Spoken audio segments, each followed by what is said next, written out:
Buenas tardes a todas y todos los participantes el día de hoy.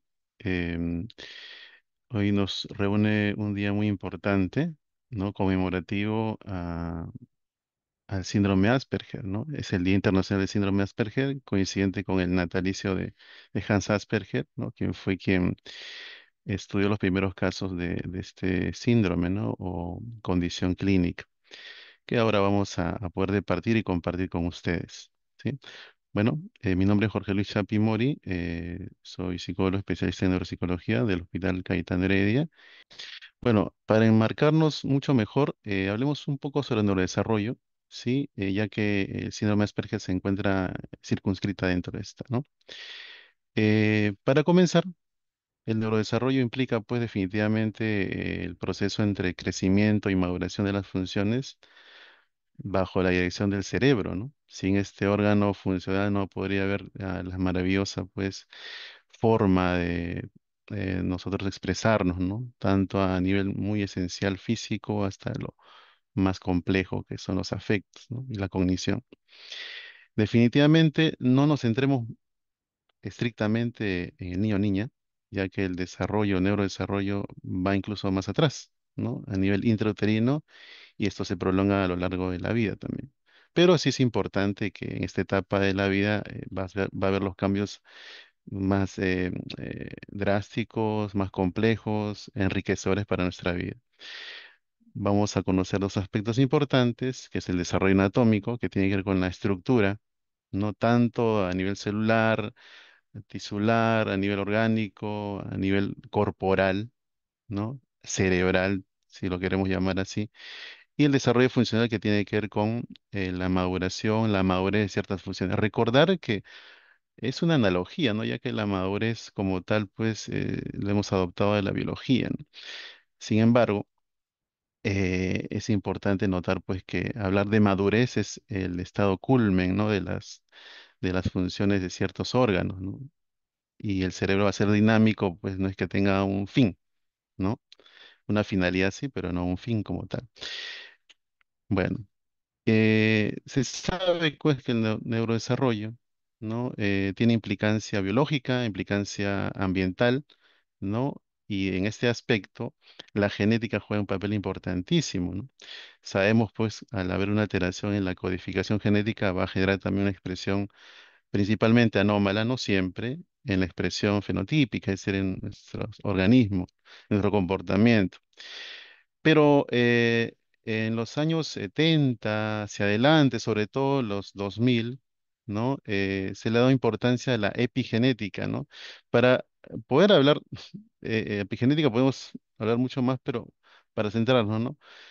La expresión genética va a tener que ver con modificaciones en la codificación genética y obviamente se va a reflejar en los cambios físicos, mentales, comportamentales. La epigenética genera cambios, pero a través de modificación en la función, no en la estructura o codificación genética, ¿no? Es decir, no hay una mutación propiamente dicha. Y esto es muy enriquecedor porque permite, pues, explicar ciertos cambios que ocurren a lo largo del tiempo, bajo factores ambientales incluso, de que podrían explicar parte de este neurodesarrollo o problemas en el neurodesarrollo, ¿no? Entonces, la epigenética, pues, nos puede explicar actualmente no solamente, pues, alteraciones, ¿no?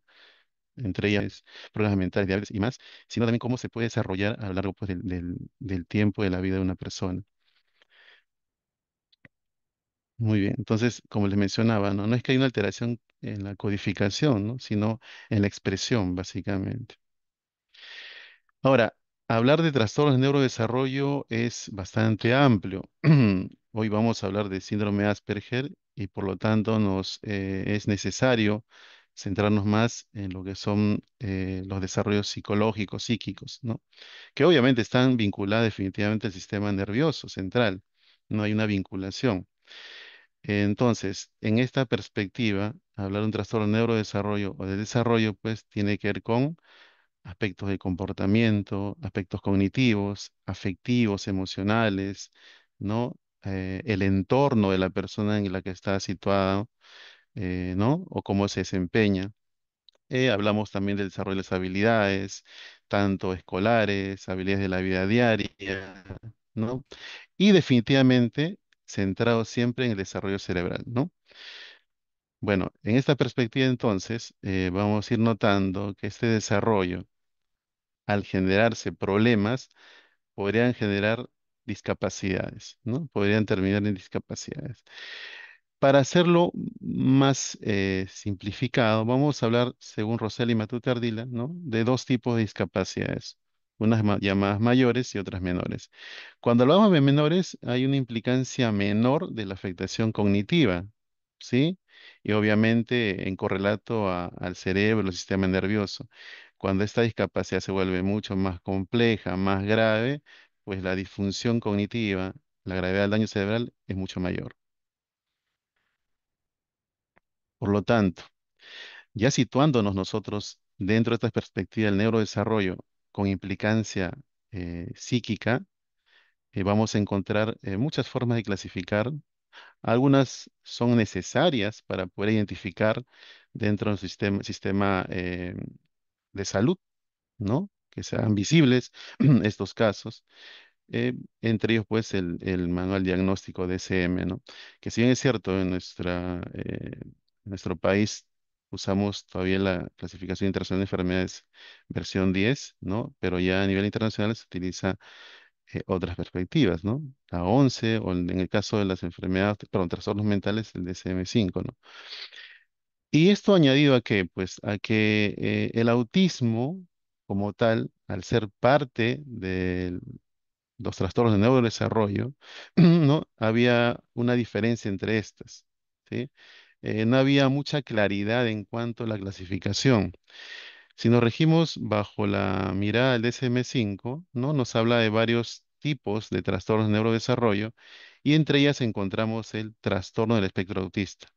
Llamado así, ya que varios años y algunas décadas atrás se hablaba pues de no diferenciar los casos específicos dentro de este espectro, ¿no? Por eso es que a la hora de espectro hablamos de una unidad, ¿no? Una continuidad en la que no se diferencian salvo características particulares, ¿no? Y es muy importante tomar en cuenta esto, ya que al hablar de síndromes de Asperger, digamos, a nivel histórico tiene corta estancia, ¿no? Ya que actualmente el síndrome de Asperger está dentro del espectro autista, ¿no? Pero hoy vamos a desagregar un poco más para conocer, ¿no? Otra forma de clasificar es la que tenemos en la pantalla al lado derecho, ¿no? Por ejemplo, hablan de los trastornos psicomotores, del aprendizaje, del lenguaje, cognitivos, ¿no? De forma muy específica, ¿no? Pero vamos a centrarnos en el DSM-5, que es la que nos va a permitir tener un marco referencial mucho más claro. Muy bien. Entonces, con la consideración que el neurodesarrollo no solamente implica pues una base propiamente biológica, sino también del ambiente y por lo tanto ahí está involucrada la familia, el entorno social, los medios de información y todo lo que puede conglomerar al individuo, eh, resalta en esta problemática de los trastornos de neurodesarrollo el espectro autista, ¿no? Como definición, se va a considerar que son un grupo de desórdenes comportamentales, ¿no? Donde considero ya tratando un buen tiempo estos casos, si bien es cierto, hay criterios diagnósticos, considero que la comunicación es el punto referencial para un buen diagnóstico dentro de los espectros, dentro del espectro autista, ¿no? Pero obviamente tenemos que ver también la maduración del sistema nervioso central y como le dije inicialmente, centrarnos en la infancia, ¿no? Ya que en esta época, en esta etapa de vida ocurren cambios significativos, ¿no? Que pueden perdurar a lo largo de la vida, ¿no? Entonces, la causa del trastorno, los trastornos del espectro autista no están claros, ¿no? Se sabe, ¿no? Que principalmente tiene un componente genético como causalidad, incluso se ha descubierto pues alrededor de más de 100 genes que podrían explicar este trastorno. Sin embargo, también debido a lo que les dije previamente, en la epigenética también considera que puede haber cambios en el proceso intrauterino o previamente a ello, ¿no? Una generación anterior. Por lo tanto, no está claro, no está definido, ¿no? Respecto a las críticas, por ejemplo, que se puedan hacer o observaciones que se pueden hacer en torno a la causalidad del autismo es, por ejemplo, quizás han escuchado, ¿no? A causa de vacunas, a causa, por ejemplo, de exposición a entornos de toxicidad, ¿no? No está claro ello, no hay estudios que confirmen tampoco ello, más bien los estudios van en la tendencia genética, ¿no? Sobre todo. Por lo tanto, la importancia de observar la tendencia, ¿no? La prevalencia de esto, ¿no? Y aquí vamos a hablar un poquito de epidemiología, breve. Vamos a encontrar mucha data en cuanto a la estadística. No podemos globalizar todos los datos. Lamentablemente, a pesar que se trata de mejorar constantemente cada año, pues las actividades en torno a la salud, a la educación en nuestro país, todavía no tenemos datos concretos, al menos continuos, ¿no? Pues vamos a cogernos datos no tan lejanos, pero que nos sirvan de referencia. Em, el Centro de Control de Enfermedades, ¿no? Prevención y Control de Enfermedades de Estados Unidos, nos habla de una tendencia, ¿no? Que pueden ver ustedes en pantalla. ¿No? Por ejemplo, año 2004 al año 2018, ¿no? Casos. Casos, por ejemplo, 2004, un caso detectado de autismo en 166 personas, ¿sí? Luego llegamos a 2018, un caso en 59 personas, que nos indica que va incrementándose, ¿no? Es decir, de la cantidad total de personas se identifica muchos más casos de autismo, ¿no? ¿Y es debido a qué? Debido a que posiblemente no se diagnostique bien, a que hay de repente causas diferentes a años anteriores. La explicación está yendo un poco más a que ahora se está dando más atención al diagnóstico, ¿no? Es decir, a una mayor identificación del problema.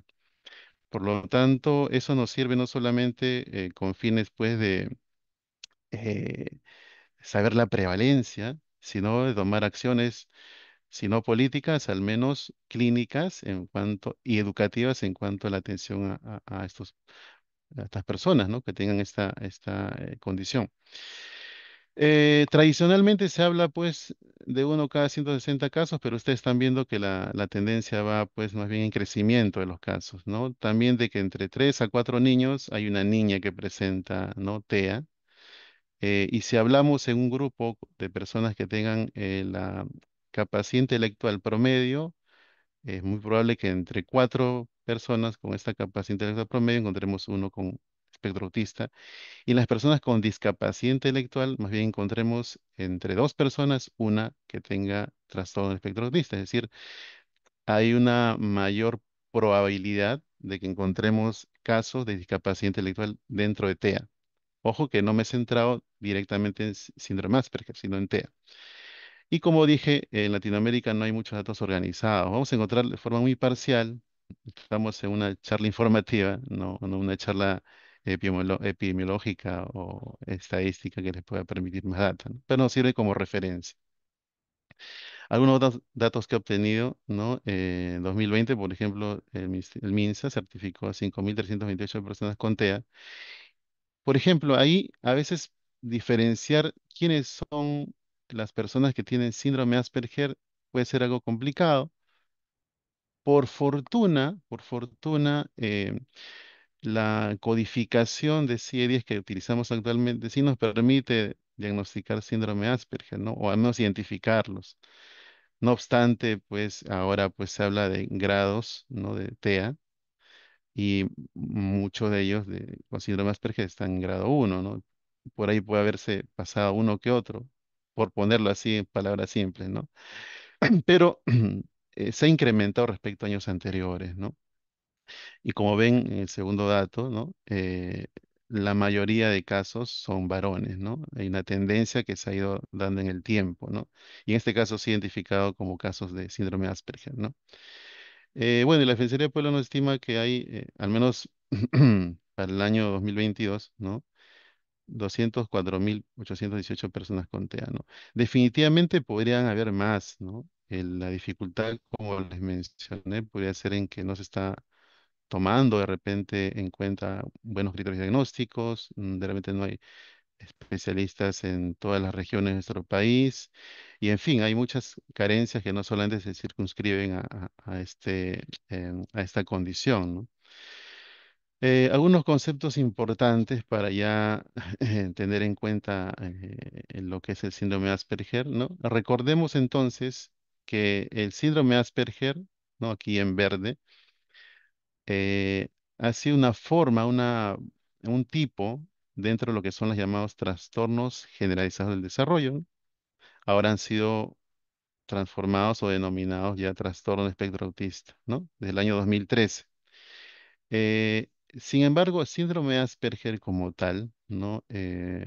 Digamos, la persona que estudió bastante estos casos, sistematizó, luego de los estudios preliminares de Hans Asperger fue Lorna Wing, ¿no? Ella incluso hizo publicaciones, se dedicó bastante a que sea visible estos casos, a diferencia del autismo típico, y se pudo encontrar ya en los manuales diagnósticos posteriormente, ¿no? Sin embargo, en la última versión del DSM-5 ya no se incluye como, digamos, de forma diferencial, ¿no? Sino como parte de esto.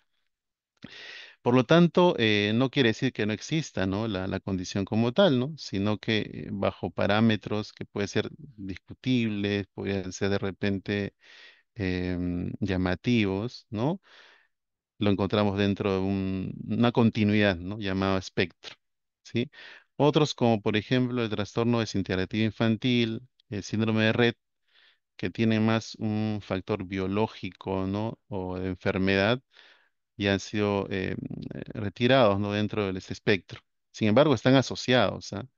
Están asociados, ¿no? Y se les considera antes porque igual en ambos casos generaban un detrimento de la condición cognitiva, afectiva, incluso motora, sensorial, que hacía pues ver conductas similares a un autismo típico, ¿no? Pueden estar incluidas dentro de este grupo, ¿no? Entonces ahora hablamos estrictamente pues del o los trastornos del espectro autista, ¿no? Del año 2013. Bueno, les hablaba de Lorna Wing, ¿no? Como le dije, ella investigó mucho, sistematizó y en base a estos estudios que hizo, pues se conocen de los tres indicadores, ¿no? Tres signos que permiten identificar los TEA, ¿no? Como es el déficit en la comunicación verbal y no verbal, la deficiencia en las relaciones sociales, ¿no? O la sociabilidad y los intereses restringidos o conductas repetitivas, ¿no? Digamos, esos tres indicadores son los que tradicionalmente daban pie a poder identificar un caso de autismo, ¿no? El DSM-5 las ha colocado en dos grupos, que en realidad es una síntesis, ¿no? De la triada de Wing, ¿no? De Lorna Wing, que abarca, pues, digamos lo mismo, solamente que en este caso, pues, las dos primeras las ha abordado como uno, ¿no? Como dificultades sociocomunicativas, ¿no? Y la segunda, pues, intereses fijos y conductas repetitivas, ¿no? Pero de alguna manera nos permite, pues, tener una idea de qué cosa es, ¿no? Al menos qué implicancias tiene en la vida de una persona con TEA o con síndrome de Asperger, ¿no? Muy bien. Hay dos consideraciones para hablar de los TEA, ¿no? Una es digamos, el llamado origen sindrómico y el otro idiopático, ¿sí? Al autismo típico que quizás muchos identificamos o tenemos cierta relación, vinculación, es la idiopática, ¿no? La que explica por sí mismo, ¿no? La que, bueno, ahí dice causa conocida, digamos de alguna manera, pero ya saben que tiene muchas formas de explicarse, tiende a ser más genética, eh, como les dije también, pues es posible que más adelante se pueda llegar a tener mayor respuesta en base a la genética. Ahora se hablan de marcadores biológicos, por ejemplo, hay muchos estudios de marcadores biológicos que podrían detectar el autismo a temprana edad, ¿no? Antes de los 3 años, ¿no? Pero todavía no son claros, no son generalizables, perdón. Pero este idiopático es el que tradicionalmente nosotros identificamos, ¿no? Reconocemos y se diagnostica. Y es más o menos alrededor del 85%, ¿no? De la población que tiene TEA. ¿no? El idiopático. Y el sindrómico es el que está asociado a otro trastorno, a una enfermedad, ¿no? Por eso es que no se conoce bien la causa, salvo la explicación de la otra enfermedad. La forma, digamos, de pronóstico tampoco es tan claro, ¿no? Y dado que va a depender mucho de las otras condiciones que tenga la persona. Y algo a tomar en cuenta, ¿no? Por ejemplo, lo que les mencionaba, ¿no? Acerca de la discapacidad intelectual o que antes se llamaba retraso mental, ¿no? En los casos del autismo sindrómico, ¿no? Nos hablan de un 60-70% más o menos. Y en el caso idiopático es casi frecuente, ¿no? Como es mencionado en la estadística inicial. Muy bien. Aquí podemos ver algunas enfermedades, ¿no? Algunas condiciones clínicas que podrían repercutir en la conducta de la persona, en el psiquismo de la persona y por lo tanto conllevar a conductas de autismo, ¿no?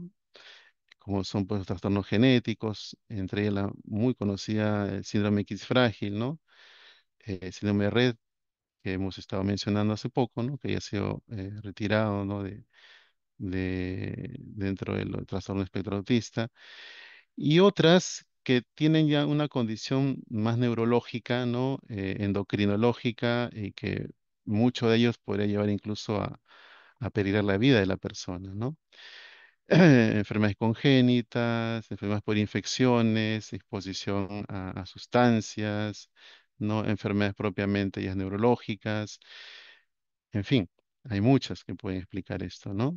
Y la idiopática, tres factores importantes, ¿no? Factores genéticos, neurobiológicos y ambientales. Entonces, según Valbuena, una revisión que ha hecho ¿no? de causalidades de autismo, nos habla de que posiblemente hay una continuidad, ¿no? Entre uno y otro. No está claro ello, ¿no? Por eso es que a la fecha todavía no se sabe pues la etiología exacta del autismo, ¿no? Pero acá hay explicaciones más o menos que nos podrían dar algunas luces para ello, ¿no? Muy bien. Eh, Importante no solamente conocer pues por qué el autismo o el síndrome de Asperger pues es un trastorno de neurodesarrollo, ¿no? O la etiología que tiene esta, sino también cómo se expresa en conductas, que es lo que al final nosotros vemos, observamos, sentimos, ¿no? Percibimos. Hay propuestas teóricas de más o menos cómo estas personas expresan su psiquismo, su forma de ser frente al mundo, ¿no? Aquí hemos considerado cuatro importantes, ¿no? Que todavía están en vigencia. La muy conocida teoría de la mente, ¿no? Que nos habla pues de que las personas con autismo, ¿no? Tienen una dificultad en poder reconocer, por poner palabras simples, la mente de otra persona, ¿no? Los sentimientos, las actitudes, las cogniciones de otra persona. No ponerse en el lugar del otro, ¿no? Ser poco flexible a ello. Es la dificultad mayor que pueden presentar estas personas, ¿no? Con esta condición. Otra es la teoría de la coherencia central débil, ¿no? Que explica, pues, de que las personas con síndrome Asperger, TEA, ¿no? Pueden percibir la realidad y aquí se destierra, pues, esta creencia en la que muchos dicen, pues, la persona con autismo vive su mundo, ¿no?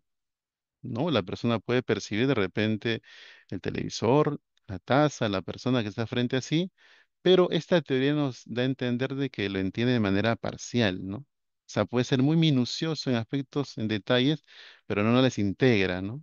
Pues al no integrarlas, no hace pues una relación, digamos, orgánica con su entorno, ¿no? Y hace que se vea pues algo extraño, ¿no? Como conducta, ¿sí? Eh, Otra teoría es de las disfunciones ejecutivas. Para comenzar, una función ejecutiva o funciones ejecutivas son conductas complejas, ¿no? Desde tener una atención dividida, una atención en la que seleccionamos conforme a nuestro interés, a tener de repente recuerdos más organizados, a planificar, a poder darme cuenta de mis errores mientras de repente estoy haciendo la actividad, o de repente más bien corregirme una vez que he cometido un error, ¿no? O escuchar a otra persona, ¿no? Esas funciones ejecutivas son las que nos toma tiempo en madurar, ¿no? Que van madurando, se supone, se supone que pasado la adolescencia, ¿no? La juventud. Por lo tanto, esta teoría se enfoca en las dificultades en estas funciones, ¿no? Entonces implica de que al no tener esta adecuada planificación, esta adecuada monitorización de nuestra conducta, hace que no se adecua a entornos nuevos, ¿no? Y esta, por ejemplo, estas funciones ejecutivas están explicadas neurofuncionalmente con estructuras corticales, ¿no? Cerebrales, como el síndrome, perdón, como la estructura prefrontal, ¿no?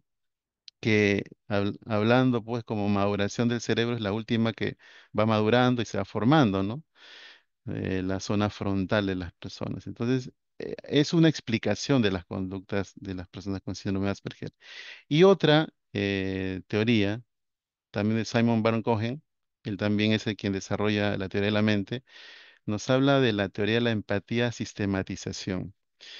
Ahora, esta teoría de la empatía sistematización es muy interesante porque nos habla de dos componentes, ¿no?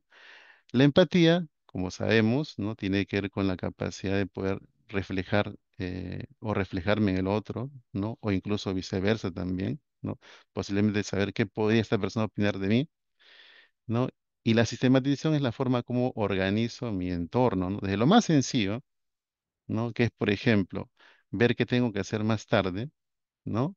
Algo más complejo, como por ejemplo, no sé, planificar una reunión o de repente, si soy arquitecto, ¿no? Terminar de repente lo que estoy planificando ya en algo más concreto, ¿no? Que se edifique, por ejemplo, una obra.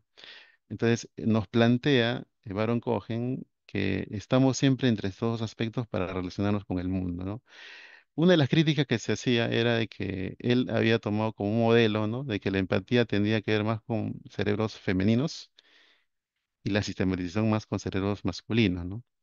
Incluso ha hecho una prueba, una escala para poder identificar cómo es este sistema, estos componentes en la persona, ¿no?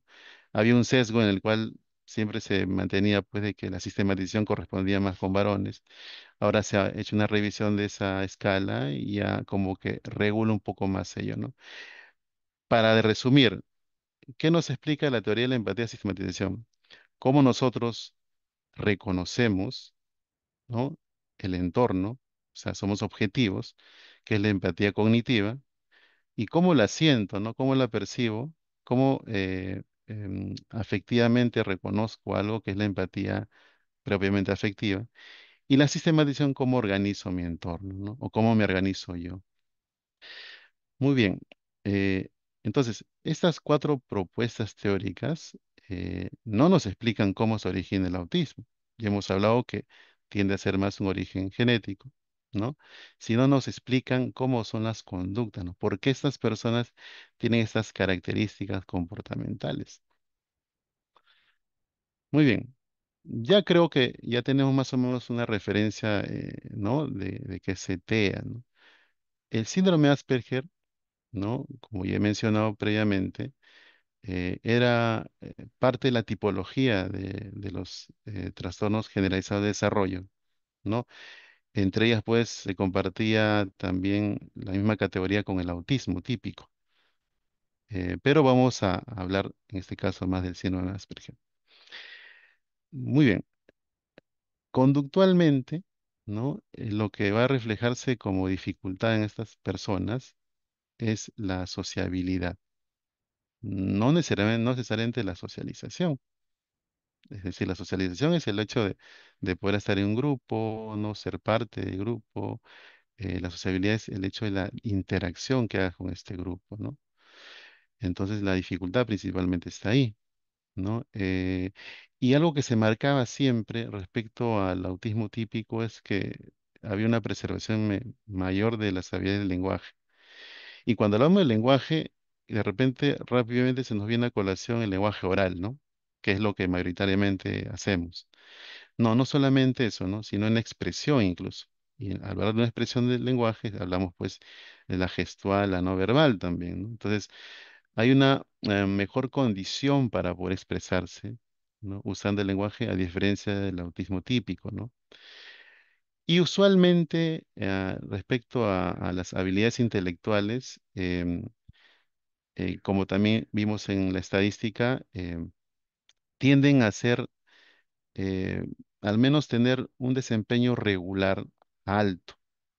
Algo particular en ese punto es que si uno, por ejemplo, revisa, ¿no? Varios casos con personas de síndrome Asperger que son evaluados respecto a sus habilidades intelectuales, vamos a encontrar una tendencia en que las áreas que se evalúan son irregulares, ¿no? Podemos encontrar áreas de repente visoespaciales bastante, digamos, con un desempeño superlativo y de repente áreas verbales con un desempeño por lo menos déficit leve o limítrofe o de repente regulares, ¿no? Entonces, en otras palabras, es irregular, pero no marca una discapacidad. Al menos no es la tendencia, ¿no? Para tener como punto referencial. Se concentra en detalles inusuales, hay rituales, ¿no? Y los rituales tienen que ver con este criterio diagnóstico que hablamos de los comportamientos restringidos, ¿no? O repetitivos. Cuando hablamos de detalles inusuales, no estamos hablando necesariamente digamos, a elementos extraños, poco vistos, ¿no? Sino que de repente pueden ser, le llama la atención, eh, voy a poner un ejemplo que me ha pasado. Me acuerdo mucho un jovencito, ¿no? Que le gustaba verse reflejado siempre en cualquier espejo, pero no le gustaba. Entonces, ¿qué hacía? Era un jovencito pues de 10 11 años, no recuerdo bien. Y lo que hacía era pues acercarse y golpear el espejo, ¿no? Y en algunos casos la rompían. Entonces, eh, ¿qué se quedó con la familia? Pues en no tener pues espejo. Yo sé que incomoda, pues parte de también la intervención que se hace. Bueno, es otro tema, pero para mencionarles, ¿no? No es que vean algo extraño, no es que hagan algo no usual, por decirlo así, sino puede ser detalles, ¿no? Por eso vamos a encontrar a niños, a jóvenes o adultos que les gusten temas muy particulares, ¿no? Que se centren en eso. Tú estás hablando con ellos de repente, ¿qué opina, pues, no sé, sobre política? Y justo es algo que les ha gustado, les gusta, y te hablan detalles y siguen centrándose en ello y no cambian, no cambian. Y les resulta difícil ser flexibles en ese aspecto, ¿no? En cuanto a rituales, podemos encontrar, por ejemplo, dentro de sus actividades cotidianas, ¿no? Hacer ciertos movimientos, ciertas actitudes para llegar a finalizar esa conducta. Por ejemplo, hay rituales en la que el niño o la persona adulta, para ir a comer, tiene que hacer una serie de pasos, tiene que tocar algo, ¿no? O sentarse en un lugar específico, ¿no? Entonces, algunos pueden pasar algo desapercibidos y algunos no. Y precisamente, a diferencia del autismo típico, eh, es muy probable que a veces, si uno no es muy observador, lo pase desapercibido, ¿no? Se presentan pocas veces estereotipias, ¿no? Por ponerlo así, estos movimientos repetitivos, ¿no? Las hay, mientras más niños, o sea, mientras menos edad, se pueden evidenciar más, pero conforme va creciendo, una persona con síndrome de Asperger la tiene menos y puede empezar a tener estereotipos de repente ante una situación de alta tensión, de mucha ansiedad, las puede presentar, pero no son regulares. No sé si habrán escuchado de este término savant, ¿no?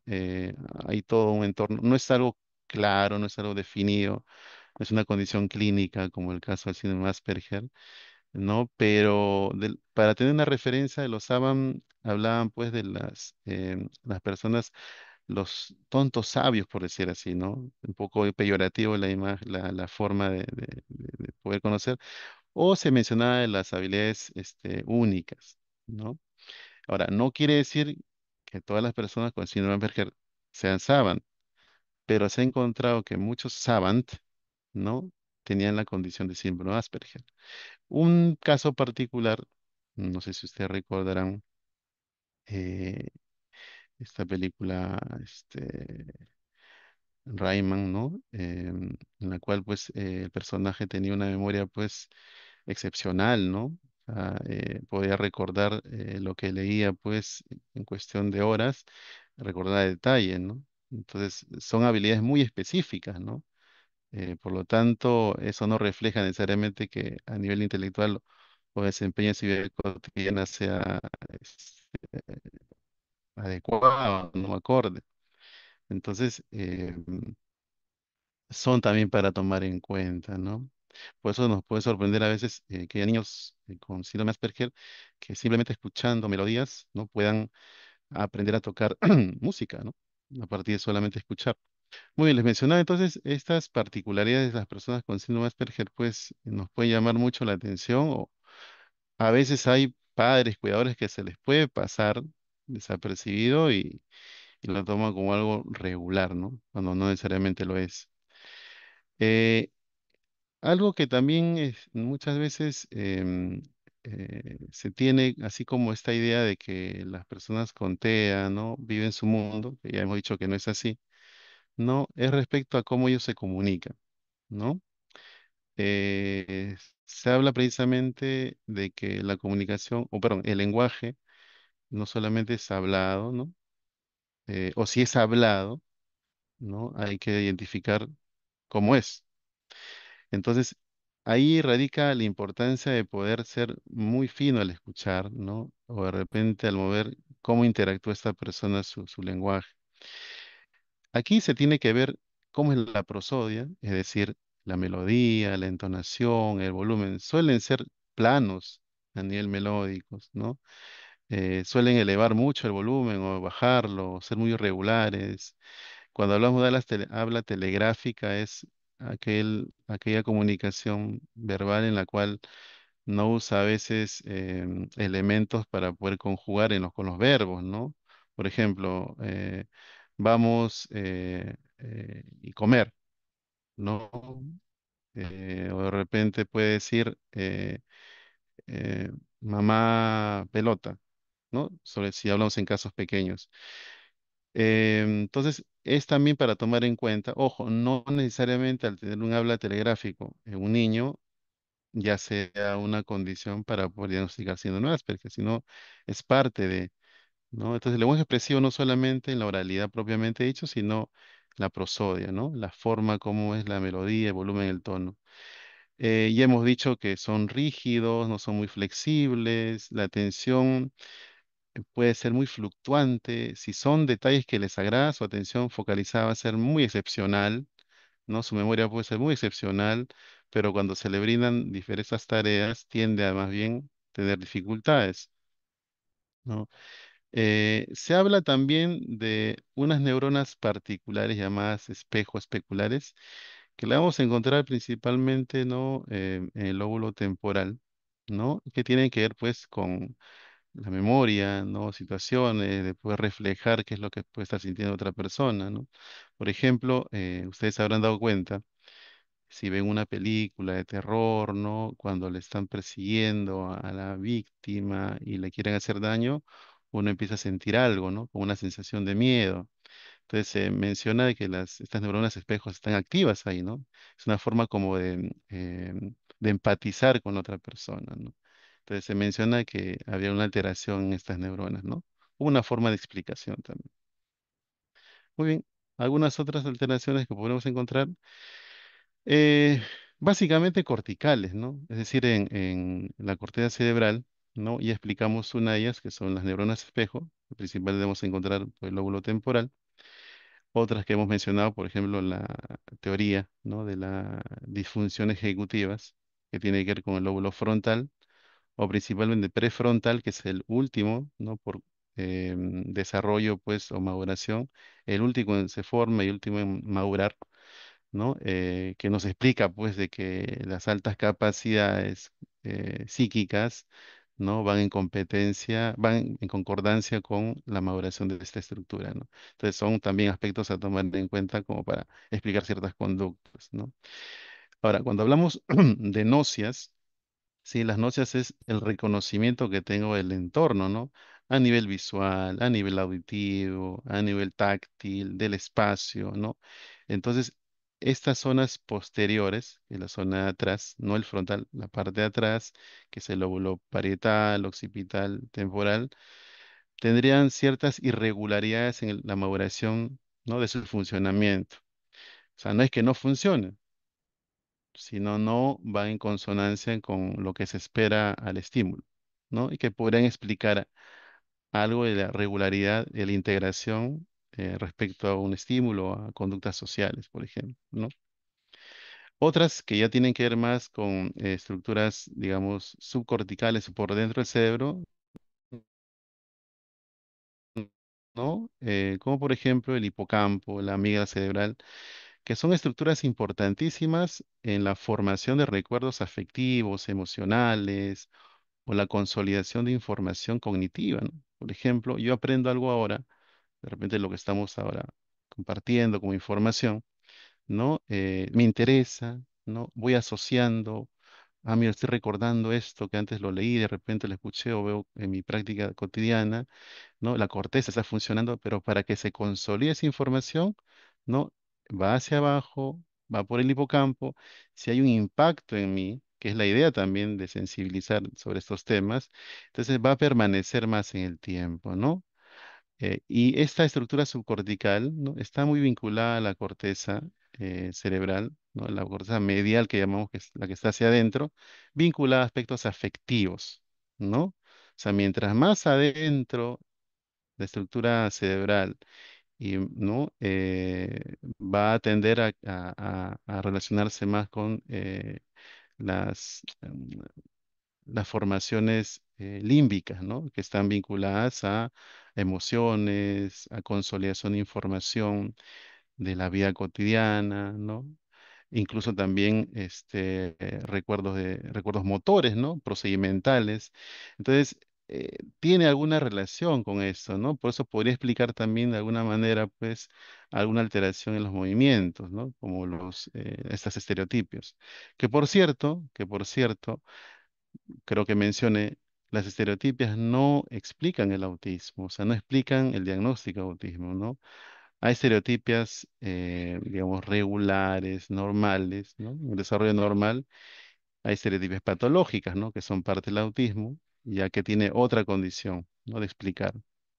Entonces, para no alarmarnos ante casos así, ¿no? A veces nos vienen pequeños de 2 años, ¿no? Con movimientos repetitivos, y esto no necesariamente implica que vaya a haber autismo, ¿no? O que sean estereotipias patológicas, ¿no? Puede ser solamente una desregulación motora, ¿no? Para eso pues se hace un descarte, ¿no? A nivel neurológico, ¿no? Porque también podría haber trastornos motores. Ojo, no sé. Primero se descarta todo lo que es problema sensorial, problema motor, ¿no? O alguna condición médica para poder tener un panorama más claro y diagnosticar, ¿no? Ya sea autismo propiamente dicho o síndrome de Asperger. Respecto a una evaluación neuropsicológica, ¿qué cosa es una evaluación neuropsicológica, no? El prefijo neuro no implica pues que nos vamos a centrar en el cerebro y todo ello, ¿no? Sino que hay una relación principalmente con la corteza, ¿no? Que es digamos, la estructura cerebral que se va formando posteriormente, que madura últimamente, ¿no? Y que tiene una vinculación pues con el psiquismo, ¿no? Y el psiquismo, pues, ¿en qué deviene? Pues en aspectos afectivos, emocionales, ¿no? Ejecutivos, cognitivos, ¿no? Sociales. Entonces, a eso apuntamos en la evaluación neuropsicológica, ¿no? A relacionar esto, ¿no? Y si hay alguna patología neurológica, también cómo explica esta patología las conductas. En base a ello, ya que estamos en el marco de los trastornos de neurodesarrollo, específicamente TEA, hay aspectos que tenemos que tener en cuenta, ¿no? Ahí hablamos de signos blandos que tienen correlación con las discapacidades menores. ¿Por qué se llaman discapacidades menores? Porque hemos mencionado que no hay una alteración grave de la cognición, de los afectos y tampoco del cerebro, ¿no? Por lo tanto, es posible, ¿no? Susceptible a ser intervenidos a nivel neuropsicológico y a ser evaluados también. Pero para ello requerimos pues ver algunos indicadores, ¿no? Por ejemplo, si la persona tiene inhibición motora, es decir, de pronto está haciendo una actividad y deja de hacerlo, se mantiene estática, ¿no? O tiene pausas prolongadas respecto a simetrías cerebrales, ¿no? Al tono muscular, a la motricidad gruesa fina, la regulación vestibular, náuseas, que ya les he dicho que es la percepción, ¿sí? Ah, perdón, pensé que me estaban hablando. ¿No? Como es la percepción del entorno, praxias que tiene que ver con la capacidad de poder manipular objetos, hacer movimientos, ¿no? La capacidad atencional, memoria, aprendizaje, lenguaje y función ejecutiva. Entonces, todos estos aspectos tenemos que tener en cuenta para poder tener un adecuado diagnóstico o por lo menos acercarnos a un cuadro clínico que nos podría explicar esta condición de síndrome de Asperger, ¿no? No olvidemos, no olvidemos, si bien es cierto, ya hemos hablado de cognición y conducta, de adaptación. La gran dificultad que presentan los cuidadores, padres o pacientes que tienen conciencia de su problema es que dicen lo siguiente, ¿no? Ya tengo esta condición, mi familia tiene esta condición, ¿qué hago? ¿Va a ser normal? Porque mencionan así. Y la gran interrogante es, ¿por qué me dice pues eso de normal? Entonces la palabra o el término adecuado es adaptación. ¿Y qué es adaptación? Pues cómo te adecuas a una situación nueva, ¿no? O a una situación de repente que al cual no te has ajustado socialmente. Entonces la intervención va en función a ello, ¿no? Ahora existe y lo podemos encontrar en el DSM-5, el trastorno de la comunicación social, ¿no? Que es bastante parecido al síndrome Asperger, solamente que hay algunos atenuantes ahí, ¿no? Nos habla de que este trastorno de la comunicación social, pues, eh, coincide pues en que la capacidad intelectual no se ve afectada, ¿no? La comunicación oral tampoco se ve afectada, pero, por ejemplo, respecto a a la interacción social, sí hay una dificultad mayor, ¿no? O sea, mejor dicho, el principal problema es la interacción social. No tanto en reconocer, por ejemplo, que puede estar en un entorno familiar, en un entorno educativo, que tiene que hacer ciertas conductas para adecuarse, sino que no las puede ejecutar, ¿no? Ese es el gran problema. Estoy simplificando, obviamente, ¿no? Pero hay que diferenciar de este trastorno ya que se parece bastante, ¿no? Muy bien, ya me he adelantado un poquito respecto a los aspectos neuropsicológicos, ¿no? Que se ven afectados. Eh, Miren, como es una continuidad, y hemos mencionado que el síndrome Asperger es parte del autismo, podríamos encontrar personas con síndrome Asperger que están llevando una comorbilidad, es decir, un problema aparte. Y en ese caso, sí podría afectar incluso aspectos como la orientación de sí mismo. No a un nivel, digamos, grave, ni siquiera poder responder quién es, ¿no? O de repente ni siquiera decir su edad, pero sí de repente en función al tiempo, el espacio, ¿no? Entonces sí evaluamos eso. Y cuando se evalúa, no se evalúa una sola vez, ¿no? Es importante tener de dos a más sesiones, porque en una primera sesión nos puede venir con una actitud por X motivo. Yo creo que una segunda, tercera ya hay como una adecuación, se supone, al entorno, ¿no? Entonces eso nos permite también tener en cuenta cómo se orienta, ¿no? Hemos hablado de que su memoria, ¿no? Puede ser muy prodigiosa, ¿no? Principalmente en aptitudes o desempeño visoespacial, o hay una irregularidad incluso dentro de la memoria misma, ¿no? Porque podría recordar imágenes, podía recordar colores, podía recordar formas, pero le hace una lista de palabras y te las puede repetir, pero al paso de unos minutos no recuerda ninguna. ¿Por qué? Porque una de las afectaciones, ya les dije, la función ejecutiva que está vinculada a la atención dividida, ¿no? A la atención, a la regulación de la atención. Entonces, por ahí podría explicar algo acerca de esa dificultad, ¿no? Es muy específica su memoria muchas veces. El lenguaje también hemos hablado, ¿no? Estas hablas telegráficas, el mal uso del volumen, ¿no? El tono, la prosodia. Podemos encontrar también incluso en algunos casos Ah, me han preguntado por aquí. Voy a culminar y les voy a responder las preguntas, ¿sí? Entonces, el lenguaje ecolalias, que ahora no hemos mencionado mucho, pero igual, le decía, signos particulares no explican toda la condición, ¿no? Pero las ecolalias, al ser parte del lenguaje, tiene mucho más consideración que una estereotipia, por ejemplo, ¿no? Si lo queremos poner en la balanza. O sea, yo noto ecolalias y este niño ya tiene pues más de 5 años, ¿no? Incluso hasta con eso ya me da una sospecha, ¿no? De que pueda ser una persona con TEA, ¿no? Ojo, no es definitivo, pero una sospecha, ¿no? Mucho más que un estereotipo, ¿no? Entonces, el lenguaje hay que evaluarlo a todo nivel, desde cómo se expresa y en el contenido también, ¿no? Acuérdense que en la habla telegráfica, pues el contenido es pobre. Ojo que el vocabulario en la persona con síndrome de Asperger puede ser muy prolijo, muy cuidadoso, pero siempre en función a lo que le agrada, ¿sí? Por ejemplo, les puedo hablar sobre dinosaurios, les puedo hablar sobre política, pero cuando lo llevas a otro terreno, ese vocabulario ya no se ve reflejado con esa misma elocuencia, ¿no? Entonces, son particulares a tener en cuenta. El lenguaje en sí mismo es bastante complejo para evaluar, pero es muy enriquecedor, ¿no? Em, Ahora, les mencionaba acerca de la capacidad intelectual, ¿no? A ver, no nos centremos, claro, lo coloco acá porque es una forma referencial. El coeficiente intelectual o capacidad intelectual es una referencia numérica, básicamente, ¿no? Incluso para poder diagnosticar discapacidad intelectual, lo que antes llamábamos nosotros retraso mental, ¿no? Tiene otros criterios, ¿no? Una de ellas es la adaptación, que les dije, ¿no? Las conductas adaptativas.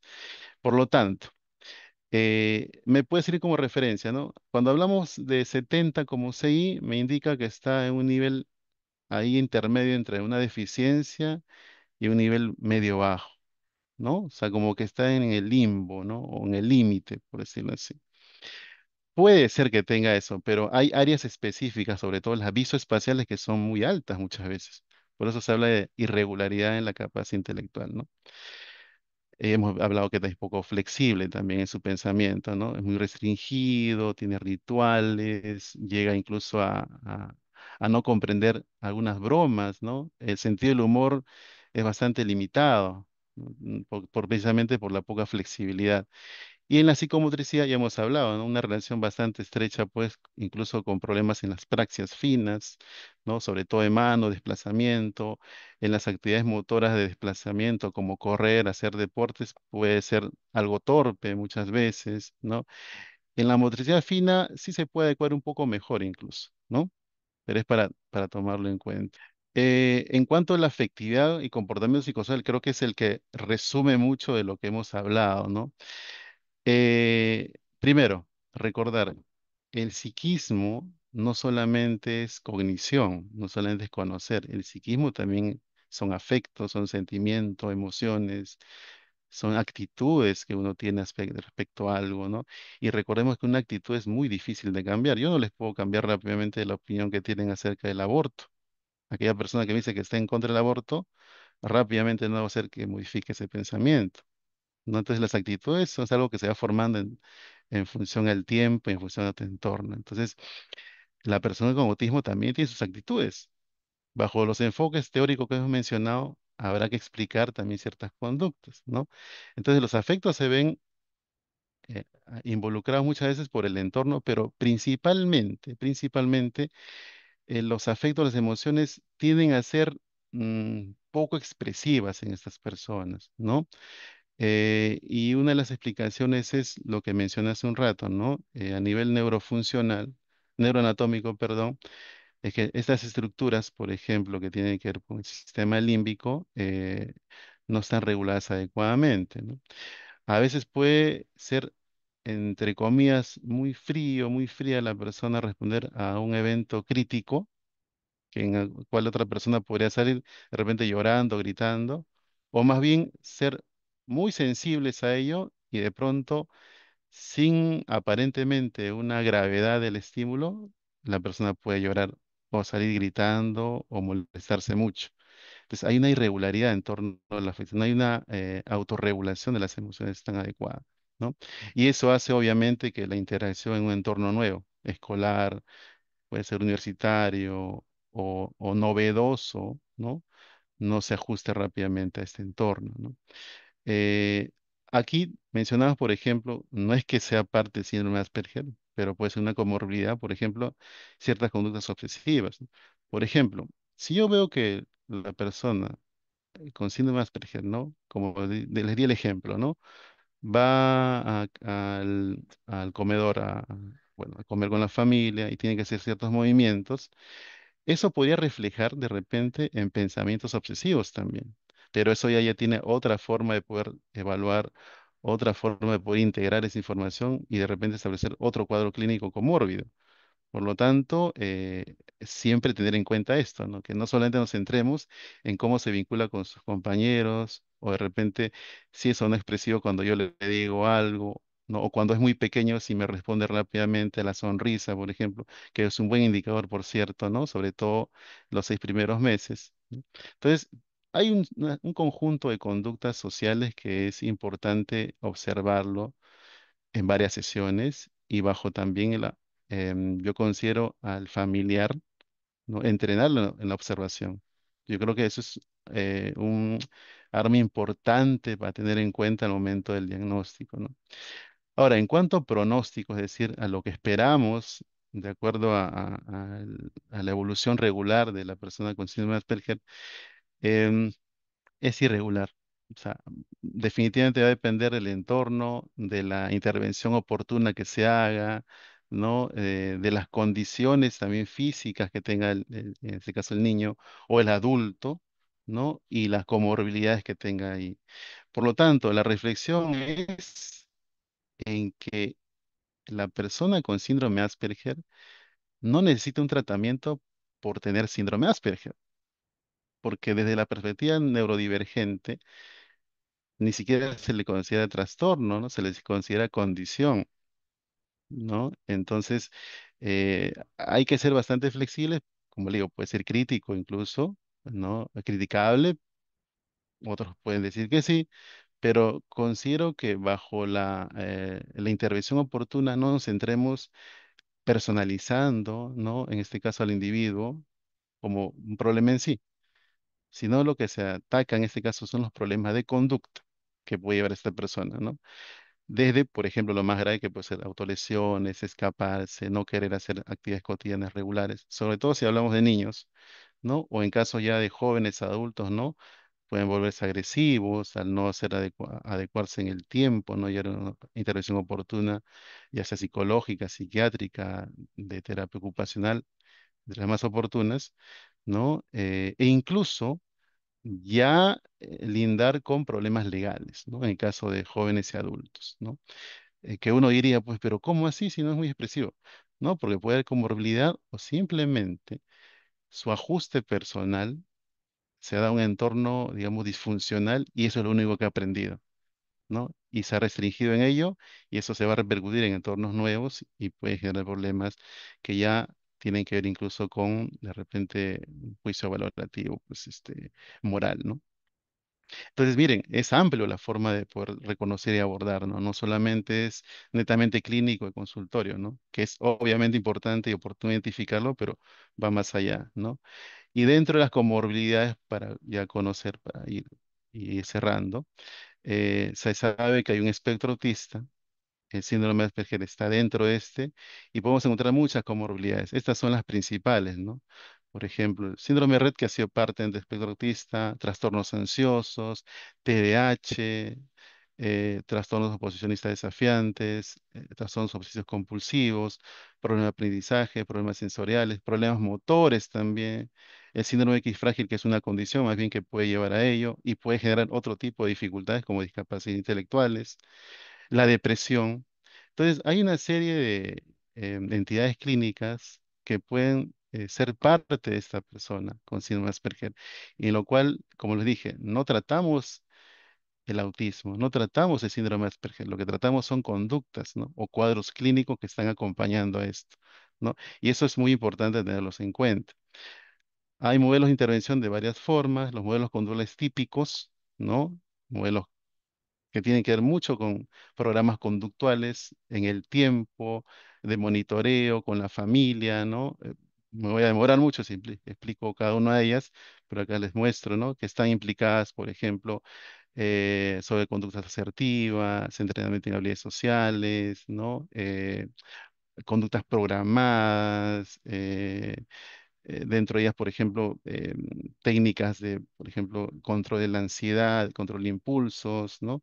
En fin, eh, según el caso, vamos a hablar de psicoterapias específicas, individuales, farmacoterapias, porque también es necesario si en caso la merita, y la orientación vocacional importantísimo, si sobre todo estamos hablando de una persona en etapa escolar o incluso en educación superior. O sea, como les digo, no tratamos al síndrome de Asperger como tal, sino a los problemas conductuales que hay en torno al síndrome de Asperger, ¿sí? Y digamos, dentro de esta explicación, dentro de lo que se espera con esta exposición, no solamente es poder de repente para muchos de ustedes pues recordar algunos términos o de repente más bien recién conocerlos, sino sensibilizar, ¿no? Que esta información se prolongue, que vaya como, en este caso, como si fuera pues reguero de pólvora y vaya, ¿no? Y explote, pero una explosión pues, de información y sensibilización.